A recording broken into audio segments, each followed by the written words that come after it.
At securing an interview with a very, very special person. I am not going to put any names out until everything is locked and loaded and we set it up. I'm going to, of course, make flyers to go for this conversation. I'm so excited. And it's going to be in regards to what we're here to talk about today, which is creation stories with genealogy resources. Okay. And today we are going to just do an introduction. This isn't going to be a week one. This is literally just the introduction into the May workshops. But today, we're going to do a genealogy 101 introduction because this is a deep dive. Okay, we're going in. All right. So, Harmony workbook will actually be coming out tomorrow. I know I said it was supposed to come out yesterday on Wednesday, but trust me, it's coming out tomorrow. I realized I just had to include this little intro video as a into the presentation and everything that I'm doing for that. Okay. And that is this video will be included in the WordPress newsletter as well. Okay, and let's make sure we check out. Oh, yes. And make sure you guys go to amethystlist.wordpress.com. That is all things Amethyst Maris, the lyrics, the everything, the products, the art, the gallery, all of it. All of it's going to be there. And Tropic of Qualia, Tropic de Qualia is the AI art. So the animes, the graphics, and everything, but it is for mature audiences only. Okay, no kids allowed. Then we have Panacea Cafe. That is the blog, wellness holistic blog. And of course, like I said, we are having conversations with Harmony GPT. That is our own GPT. And we will be posting those conversations that we have up there as well. Okay, I think we covered all those things. All the basics, and now we can get into the presentation.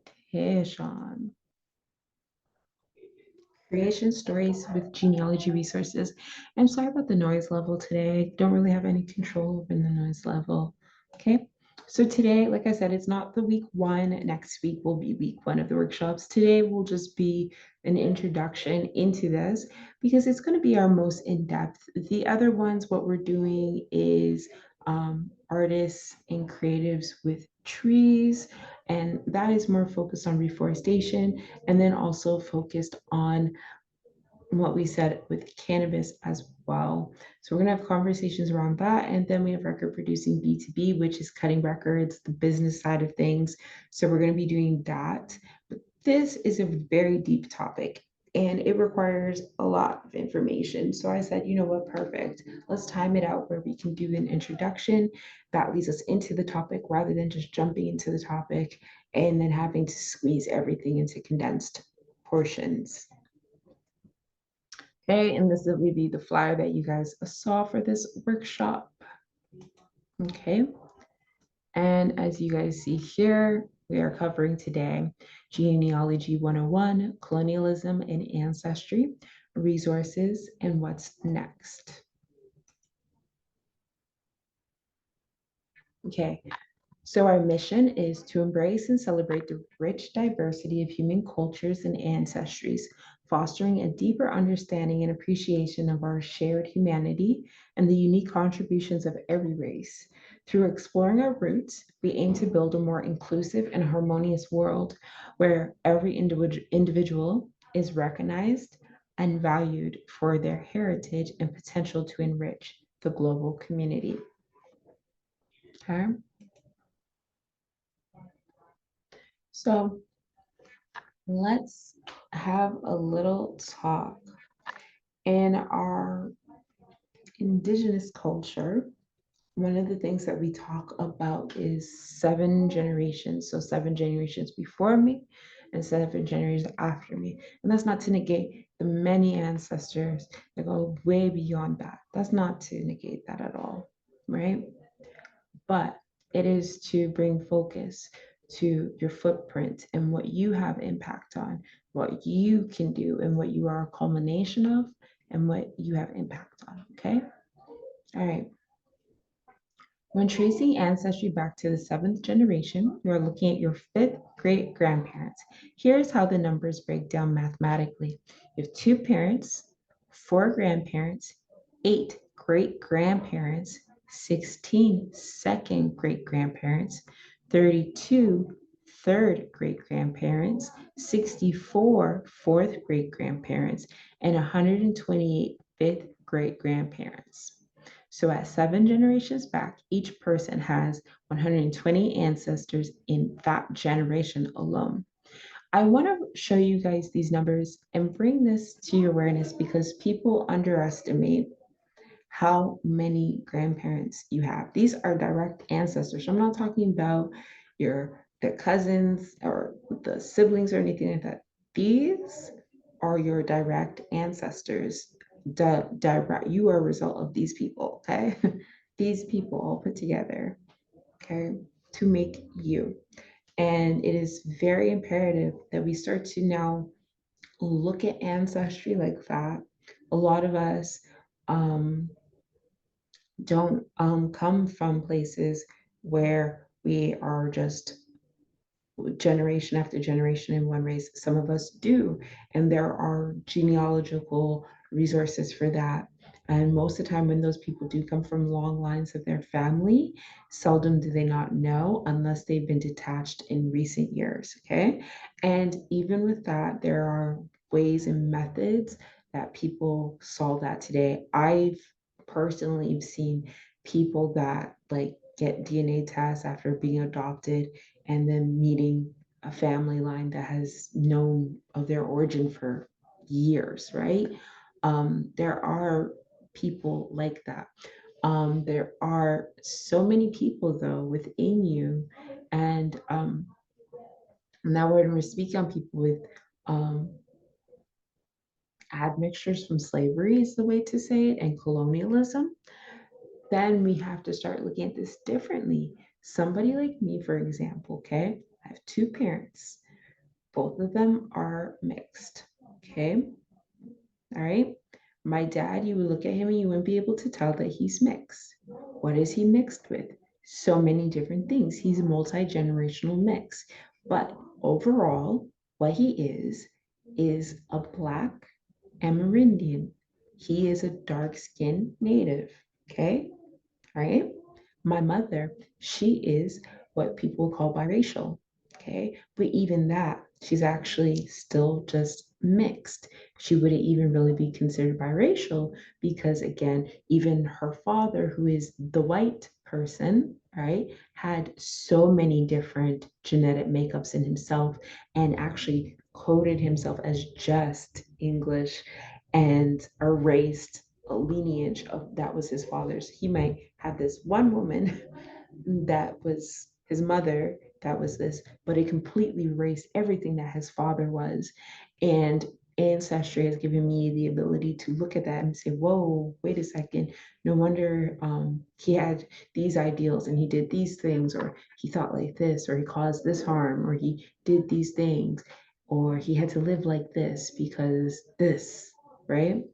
So I want us to look at things, right, on individual standpoints. Like even with my dad, his mom, you can see her, she clearly has admixtures, okay? And again, they would say she's just Black, right? And it's an American thing, right? But this is when you come to Canada, people go, oh, well, Jamaican, Grenadian, all these other things. But in the United States, these are disenfranchised peoples. And even then, people that live in islands are also disenfranchised because a lot of them might be descendants of Arawak, some of them might be descendants of Taino. There's so many different things that people can be descendants of, and then when people decide they want to go look into their ancestry and they're so focused on trying to find who from Nigeria that they come from, that they can't find anybody. They can't find anybody because you're looking in the wrong places. Okay. So here we are. So these are the tools that we use in regards to finding your people. Okay, start with family.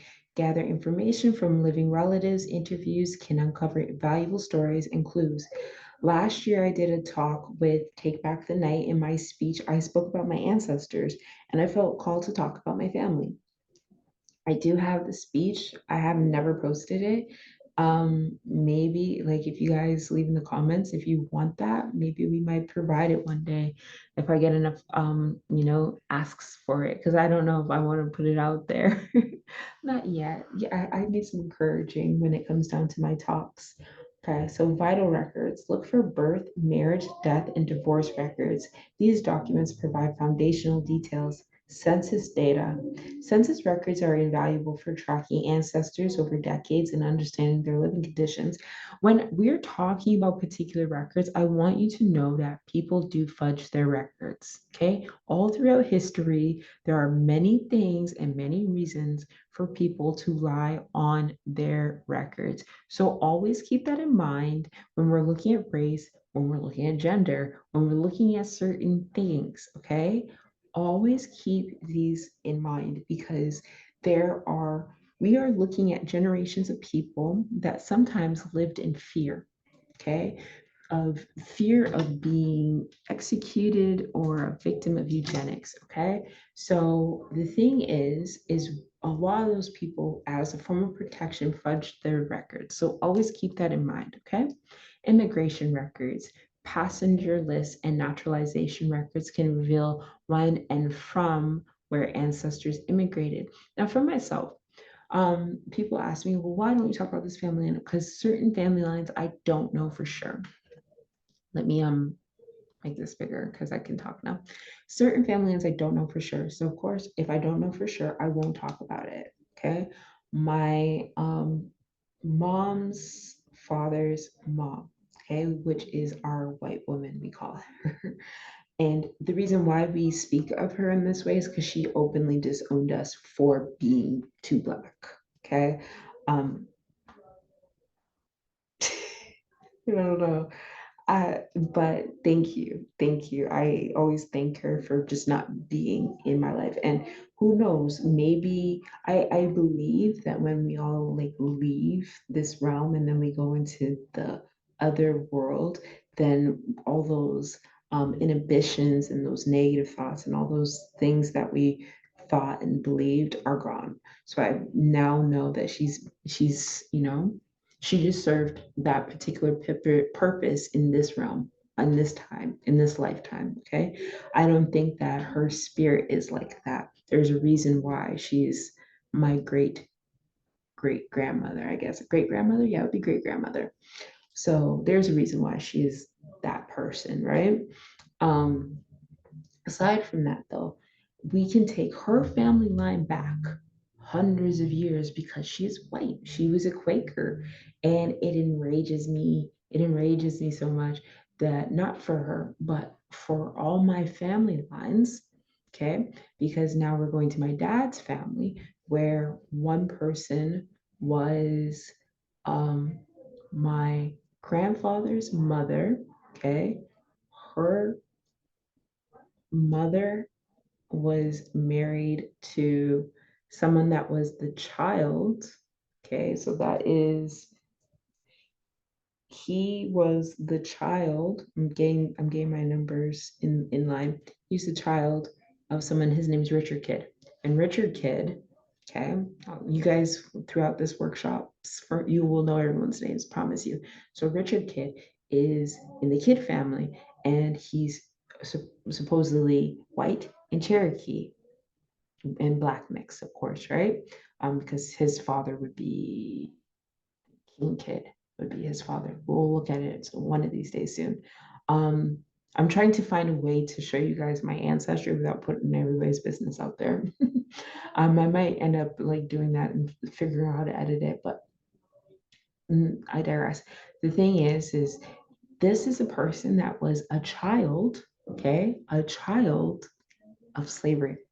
Their parents was the slave holder. And it's very, very crazy when you start to get into that because you're like, wait a second, oh my gosh, this person had the child with the slaveholder. So did he love her? No, he didn't. She was just one of many, right? And the unfortunate thing is I see that sprinkled throughout my dad's lineage where this person was enslaved, this person was moved around. We see that, right? But one of the things that makes it very gut wrenching is then when that happens, that slaveholder's family, I can take back so many years. I can take it back so many years, hundreds of years, take them all the way back to why they came to Turtle Island in the first place. And this is with the white lineage, okay? But then we get into these Scottish families and everything like that that started to mix in with the native families. And then we start to get a lot of confusion. Okay. Then we start to be like, okay, so who are these people? The slaves, right? The people that were the my other direct ancestors, right? Who are clearly black. Okay. Clearly they're the black ones, right? In that equation, and you're looking at it and they were slaves as well. So as we're going through those and navigating these different people and trying to find it out, and I try to take them back generations, I end up taking them back into native families. I end up taking them back several generations into native families, and not them coming from a particular um, port or anything like that. No, they were migrated and moved around from east of the Mississippi River to Oklahoma. Some of them for Alabama. Some of them lived in Texas. Some of them lived in Arkansas. Some of them lived in the Carolinas. Okay. And it meant that if I can't take these people back, and I still have, and I always say this, I still have some brick walls, and I will show you the brick walls soon. But how we navigate brick walls, and brick wall mean you can't get past like house person. And I have a few people like that in my tree. And hopefully maybe like what we can do is maybe we can figure it out those brick walls by the research that we go through. Because genealogy is just like astrology, something that you work on every single day. You will never solve it every single day. You will never figure it out every single day. You're always learning something new. Okay. But I wanted to show you guys like we literally have to change how we look at things. Like, where are these people from? If I can take these Europeans back, and then I have these Black people that are here and they're being mixed, they're being enslaved, they're being raped, they're being pillaged. And I try to take them back to their mothers and their fathers. And then I take them back, and here they're born. And I'll show you. Um, I think I can pull this up right now before we get into finishing these tools. But this right here, okay? See that title right there? Black, white, and Indian. Okay, this is literally about my family, part of my family, not my whole family, just part of my family. And we'll get into that. But literally, there are there were people that we look at in history, okay, as the big chiefs, and they were enslaving, okay, the darker skinned Indians, okay, that even were their own family or were from other tribes that they conquered, okay, and they were having children with them, okay, and then they're passing those children along.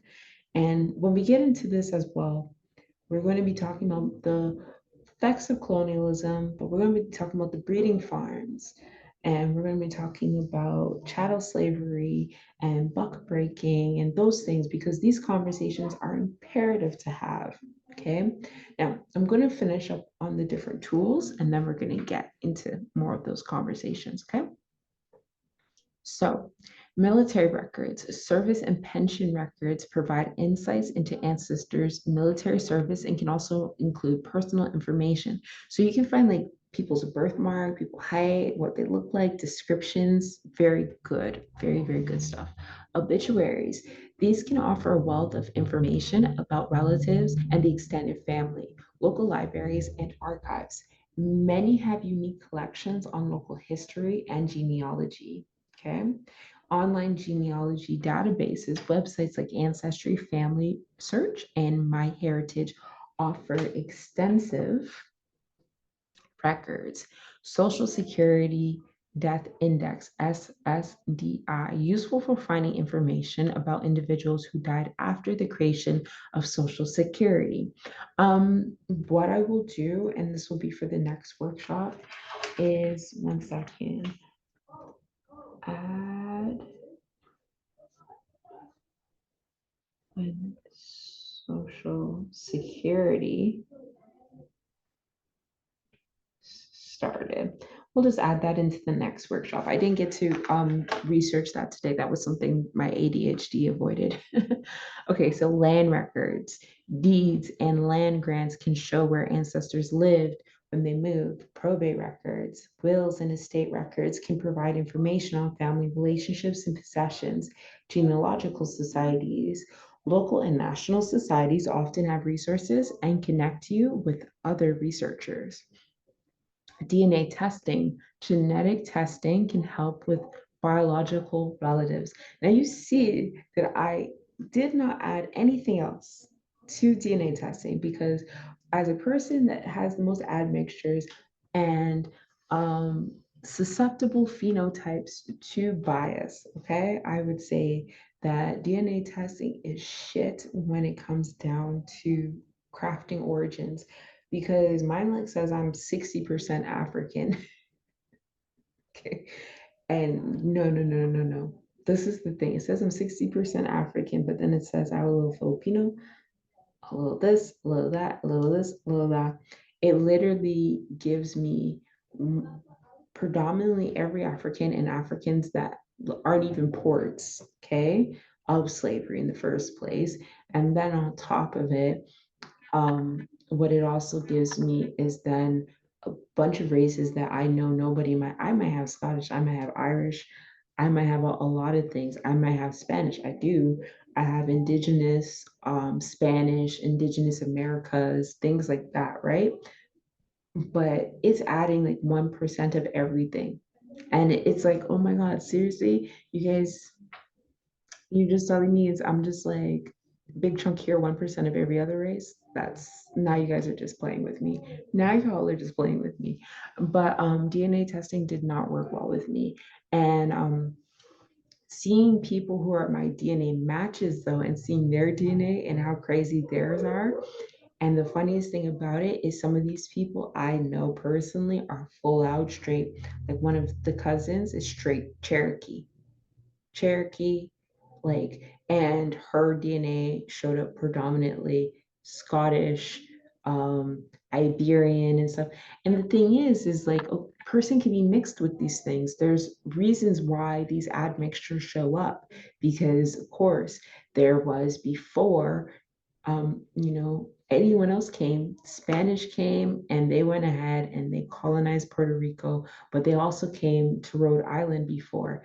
And those people that colonized Puerto Rico before they got to Puerto Rico were in Rhode Island, okay? That meant that they collected people and then brought those people with them down to Puerto Rico and down to the islands. And you can actually follow the trail. These people were Sephardic Jews, so they were actually expelled out of their country at that time, right? So for their own survival, they had to keep migrating. And the thing was, slavery was not looked at like it's looked at today, right? So the morality is different. It's not, it's Hollywood and media has really perversed how we look at things. Um, and of course, things are wrong. These things are wrong. But what it has done is made it look like these people had a guilty conscience when they were doing these things. Most of the time, if you were born in water, swimming and everything like that, and you're just in it, you can't tell what is the real world. You can't tell what's land. Okay, you can't tell any of that. And it's really important to kind of stop trying to take like 12 years a slave or Django and sit with our modern day minds to sit in these people's shoes because it doesn't work like that. Okay. Graveyards and cemeteries, tombstones provide birth and death dates and possibly family information On YouTube, I have literally found one of the coolest YouTube channels. The guy, he travels to the States and he goes into cemeteries and he does a whole breakdown. I'll probably leave his link if I can remember to do so in the caption below. Okay. Church records, baptism, marriage, and burial records can be especially helpful if civil records are unavailable. Newspaper, look for articles, announcements, and legal notices that might mention your ancestors. Okay, this is something that helped me with my family. I was told a story my entire existence. I was told a story about always watch what you say. My great grandfather, he, his name is Earl Redwine, and he was in a wheelchair. He was broken down, I believe it was from war and everything like that. I don't know the full details of why he was broken down, but I know he was. And my great grandmother and him arguing, she's mad at him. She took my uncle and my auntie out of the house and she left and she looked at him and she said, I hope you die, and walked out. Okay. As she's walking down the street and does the groceries and she comes back and there was a plane landed in the house and killed him.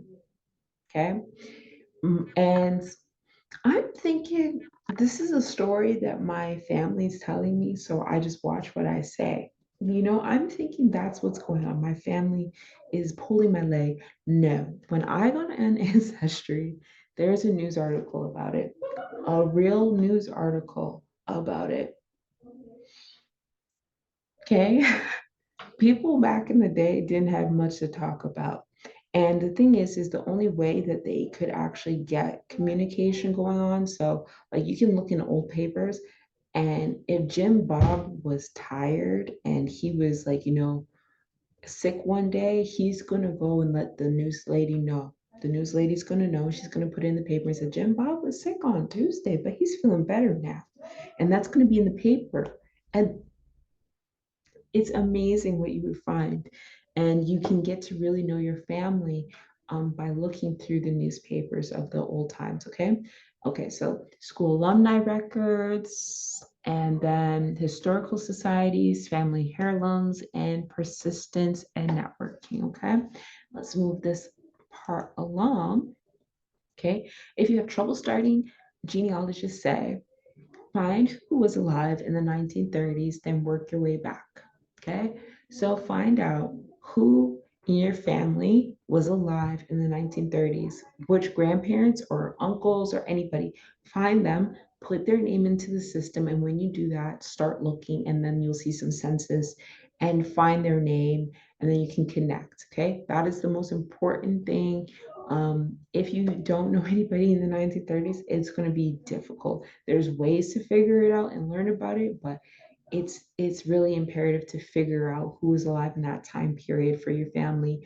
And if you're adopted, another, like I said, that's when DNA comes in play, when you start to go through the different relatives and start to roll people out. Okay. Um, for myself, I'm extremely lucky. My parents had me when they were touching on 40. Okay. I think my mom was like 38, 37, something when she had me. So what does that mean? My grandma was born in the 30s. Okay. My grandma and my grandpa were born in the 30s. Okay. Um, my my other grandma on my dad's side was actually born before the 30s. She was born in the 20s. So even more, I can take her family back further, right? Once I'm able to take those people back, then it opens up lines to me, okay? And typically when you get to the 1800s as a person of color, that's when you hit a brick wall. Okay, if you are a family that comes from slavery, and this isn't just Black people, this is also brown people, this is people like Filipinos and stuff. These people have all endured colonial slavery, and we're all part of the transatlantic slave trade. Okay. Filipinos were actually before the transatlantic slave trade. Okay. Remember that some countries are fairly new and that humans migrated for various reasons, whether by choice or force. Sometimes your ancestors were on the move. one time when I was like saying that one of my ancestors, the tribes that we were always told was Mi'kmaq, Creek, and Blackfoot.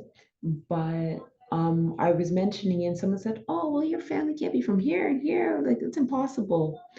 And an elder quickly butted in and said, individuals migrate as well, sweetie, not just people in large groups migrate. Yes, the Trail of Tears, much of my family, the majority of my family, okay, in the United States were all migrated in the Trail of Tears. My grandmother's family was also migrated in the Trail of Tears as well. Okay, so I can locate my families to those points. Okay, my family um, Hager Bass on my grandma's side. Hager Bass was in the Carolinas and woke up. She's in the Book of Negroes. And she woke up one day and she said, I don't want to be here no more, and walked away. They said in the Book of Negroes, they ain't never seen somebody at age 16 with that much conviction.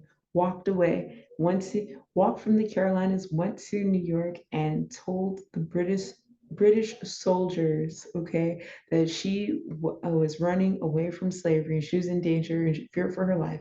She met her man on that ship, and here I am today. Okay, this woman literally walked away. So when we look at things, I want you to look at migrations and everything, but also remember individuals are impulsive. Okay. People get in fights with their family. Okay. People don't want to talk to their family no more. Some people leave. Some people move on. Some people get lost. Some people get separated. Some people get disenfranchised. Okay. Hollywood and mainstream medias across the world have used propaganda to perverse our ideas of conversations had in previous times. Everything is 2020 in hindsight. When we are experiencing life, we often have little perception of what actually came 3 generations prior, as much as we never know what's to come three after. As Indigenous folks, we know that it's 7 generations ahead and behind that we have a direct impact on. Those are the kin you care for and build your legacy around and for. Okay. So it is my responsibility. Okay. These ancestors that I speak of, 7 generations back. Okay. I build a life for the ones 7 ahead, and I build a legacy for the ones 7 behind me. Okay. One of my elders, Terry Swan, Keeper of the Stars woman, taught us that your creation story begins before you were even before born, and to reach back into our lineage to get to know that story. She asked us, how can you break generational curses if you don't know what those curses are? Okay. A few months later, after that conversation with Terry Swan. A few months later, a family member posted an obituary including my grandfather with misinformation about his upbringing. After elders teaching me that what he experienced when he was sold off by an uncle named John Brown with his younger sibling after his parents died was a residential school. In he to correct this misinformation a family member perpetuated by saying she and her husband raised him, I set out to reclaim the stories of my ancestors. We would be disenfranchised no more. And the conversation that I had with several elders over a time period from 2021, okay, when I started to explain to them and say what happened with my grandfather, each of them would say to me in response to that, okay, I would say my grandpa was when his mother died because his father died in 43, his mother died in 44. So I said to them, I'm like, when his parents died, he was put into foster care and he ran away. And they looked at me, each of them, all separate occasions when I say this, and as a form of correction to what I was saying. And I just hear it in my head. Who do you think could take an indigenous Black child in Oklahoma in the 40s against their will, against their family's will, and would take them and their sibling, and they would have to run away from that place, and they could hold them against their will? And because I was always told it was a school, it was a foster care, that's what I was always told, right? And they're like, no, No, it wouldn't work like that because he had several other siblings, right? The foster care, then all of them would have went. It wouldn't have just been the two of them and then they go, the other ones go to family. No, these two particular brothers were taken by this uncle and he sold them to a residential school and they would get large sums of money for that kind of stuff is churning in these indigenous children, and that's why he actually had such a hatred towards being indigenous. That's why he had such a hatred towards his own identity, and this pivots so much of my thinking process. It pivoted my father's, and it also showed me the trauma that my dad went through, the trauma my grandpa went through, and why my grandpa was so susceptible to the abuse that he endured from my grandmother, who was older than him and was very abusive to him. So, um, this being disenfranchised takes this information away from you, and you're wondering how can someone be so cruel to such a sweet sweet man, but you understand it's power dynamics and everything. It's power dynamics what he went through. Okay, so being disenfranchised. Okay, so we're going to talk about DNA testing. Okay, the significance of DNA testing is understanding our roots. It is crucial to confront some of the systemic challenges and biases that significantly impact our journey, particularly for dark-skinned natives from east of the Mississippi River. Because when you look, Ancestry and most of these websites do not take the DNA for these particular indigenous folks. They don't have a database set for it. And also, a lot of the tribes in that area do not allow DNA testing. So, what are we basing this on when we say person's indigenous, and would their DNA even really show up? And if you speak to most Afro-Indigenous folks, they do have a little bit of DNA, but starkly the majority of their DNA wouldn't even really be showing up in the first place, and it could be confused as African is a phenotype. Okay, lack of representation in genetic databases. One of the critical issues is the absence of comprehensive genetic testing and representation for indigenous populations in these areas. This gap in data not only skews results, but also erases the presence of Native peoples from the genetic narrative of this region, perpetuating a form of historical and genetic erasure. Political and social challenges within tribes. The complexities within tribal communities regarding race and ancestry are profound. The anti Black racism and the policies against DNA testing within some tribes exasperate the difficulty of claiming one's rightful heritage. Such policies can lead to individuals' entire families being marginalized or excluded based on skin color and perceived racial characteristics, which conflicts with the historical records and personal histories that indicate a diverse and interconnected ancestry. Historical context and recognition. It is vital to acknowledge that the histories of enslavement and familial division within these communities are documented and real. The denial of such histories only furthers the pain and confusion for many trying to reconcile their family's past with their present identity. Acknowledging this history openly and seeking to understand its impact is essential for healing and moving forward. Advocating for change and inclusivity. Encouraging DNA testing companies to collaborate directly with Indigenous communities to improve representation in genetic data sets is crucial. Additionally, advocating for change within tribal policies to embrace a more inclusive understanding of ancestry and membership could help mend historical divisions and honor the true diversity of Native peoples. In conclusion, as we use genealogy as a tool, I can open this up, as a tool to uncover our past, we must also wield it as a tool for justice and inclusivity. It is not just about mapping where we come from, but also about understanding the complex histories that shape our identities today. For dark-skinned natives east of the Mississippi River, this means advocating for recognition, inclusivity, and the right to reclaim their heritage in all its complexities. Now, when I'm saying east of the Mississippi River, pertaining to my family in particular, the Creek tribe that my family comes from that is spoken about in this book actually comes from Georgia and from Florida. So let's pull up. So the particular ancestor that we're really discovering, she actually has a whole chapter in here. Okay. So page 49 is called Race and Removal, Katie's Compromise. So page 49.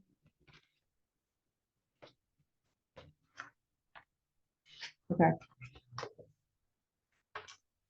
I'm going to read this to you guys real quick. All right. Race and Removal, Katie's Compromise. Slavery as our moral strength, Governor George M. Trope of Georgia once proclaimed.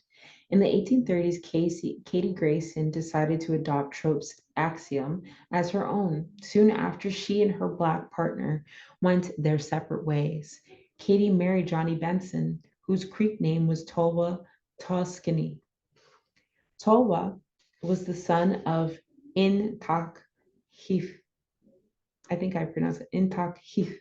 I think I pronounced that, but I could be wrong. Someone correct me. It is a Creek name.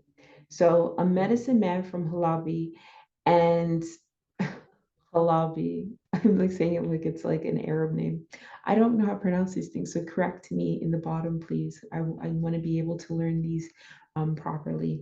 And Mary Benson, a white woman from Georgia who had been taken prisoner as a small child.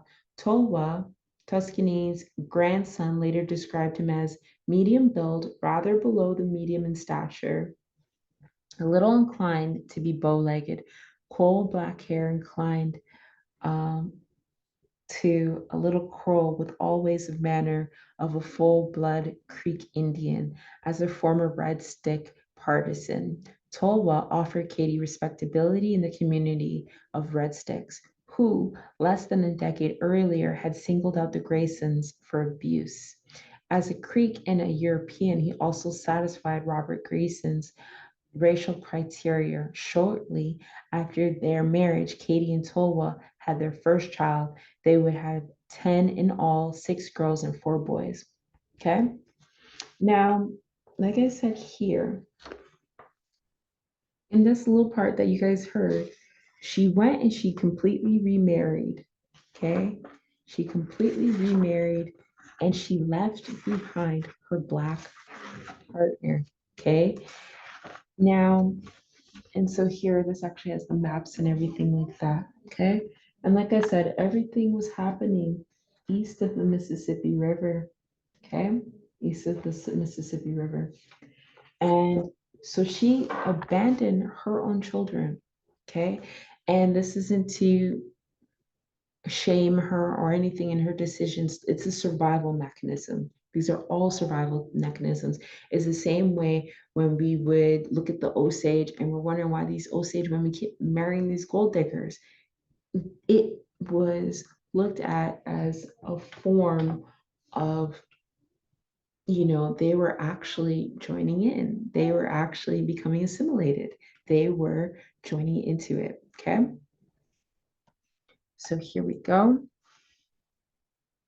Okay, so being disenfranchised again, proof of ancestry and heritage. Okay, detailed records provide tangible proof of one's lineage and heritage, especially important for those whose histories have been systematically marginalized or obscured. This is essential not only for personal understanding, but also for legal and cultural recognition within communities and by governing bodies. Okay, correcting historical records through meticulous research, individuals and communities have the power to correct inaccuracies, okay? And I'm just gonna breeze over these ones because we're getting close on time. But what I wanted to go over, these we're gonna go over in the next few workshops as well.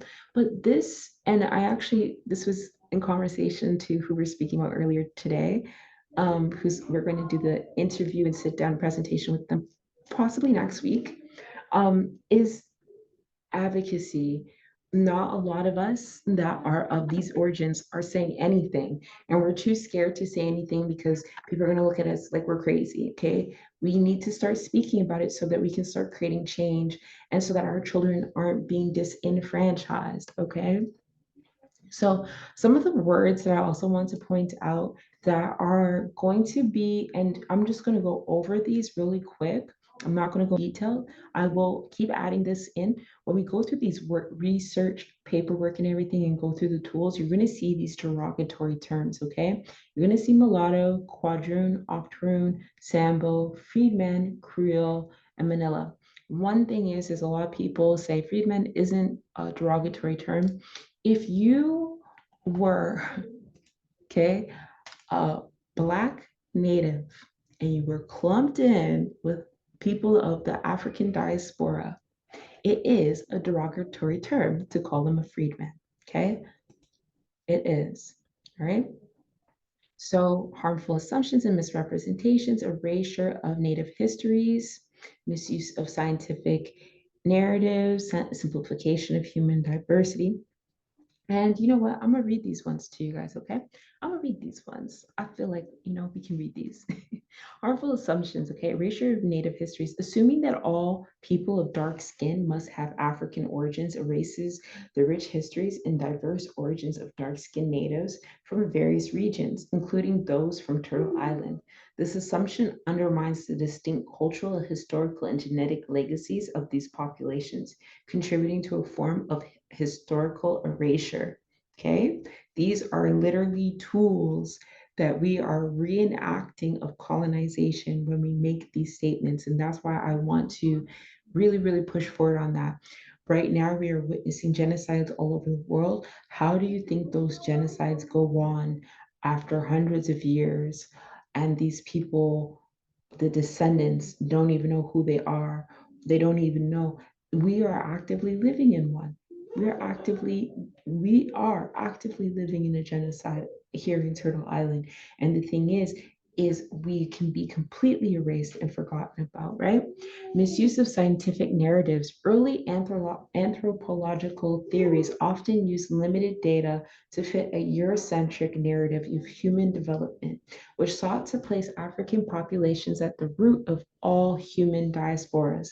While Africa is indeed a major cradle of human civilization, okay, and this is no anti Africa, this is putting them in the map of where they are, okay? This is I know so many people that are of African descent and they come and they're like, this is really offensive. Like these Americans are doing this is so different. Why are you so detached from who you are? Why are you so insulting to who you are? Some of them are from the African diaspora. Okay. That's no erasure of these people. But there are some that are not. And there will be kind of like a cultural clash going on. Okay, and there's answers for that. There's reasons for that. Our features are different. Okay, we look different. Our looks are completely different, and it's not to say one looks better than the other. We're all beautiful. We're all beautiful humans, right? It is the fact that we are different. Okay, and we are being clumped into the same thing. Okay, and it's just wrong. It's so racist. It's just so racist. It's anti-black. Okay, so while Africa is indeed the major cradle of human civilization, recent scientific advances show that human history is far more complex, with evidence of ancient and diverse populations existing independently on different continents, including Turtle Island, for tens of thousands of years. Okay, simplification of human diversity. The notion of race as a biological determinant is a socially constructed idea that originated from colonial ideologies meant to justify inequality and division. While race is not a scientific truth, the social impacts of racial categories are real and harmful. By uncritically accepting these constructs, we perpetuate a divisive system that overlooks the rich individuality and variability among people. Okay. And I wanted to just leave it there. Okay. And we can get into all this other stuff the next time. Okay. And again, this is all in the presentation. We have so much information to go over, so much. Next time, we're going to do an overview of literature. Okay, so we're going to again go into this book. This book is really, really empowering. There's lots of books that I've found through my ancestry research about my family. And what you want to be able to do is look into your community and learn about your people, right? The people that they come from, the places that they come from. We're going to learn about migrations and new countries. Okay, America's not that old, okay? It's not that old. It's not actually been around that long. There was also Louisiana, the purchase and everything like that. And a lot of that has to do with colonization tactics again, okay? Reading old paper trails. We're going to get into that as well. I'm going to show you guys some allotment papers and stuff like that. I'm going to show you guys some Dawes roll records and everything like that, okay? And like always, we're into the Harmony workshops. Okay, for May, we got our workshop for Thursdays. This is this workshop here, Creation Stories with Genealogy Resources. Okay, record producing B2B every Monday. Artists finding financial freedom in trees on Tuesdays. Okay, and here's my website when you guys want to go check her out. And as always, she McWitch. Let me stop my share and we're gonna wrap her up. But thank you so much. This is a long workshop today. I have so much to cover. We have so much to do. This is going to be, this is why we're doing a couple of these, okay? This is why we're doing a few of these. So we're gonna get into it. I know it's a lot to digest. This will be a really great replay. I'm very, very excited for what's to come, the interviews, the months, the what's to come for this month, all the good stuff. Anyways, Chi McWitch, thank you so much. Have a beautiful night and beautiful day. See you guys next week.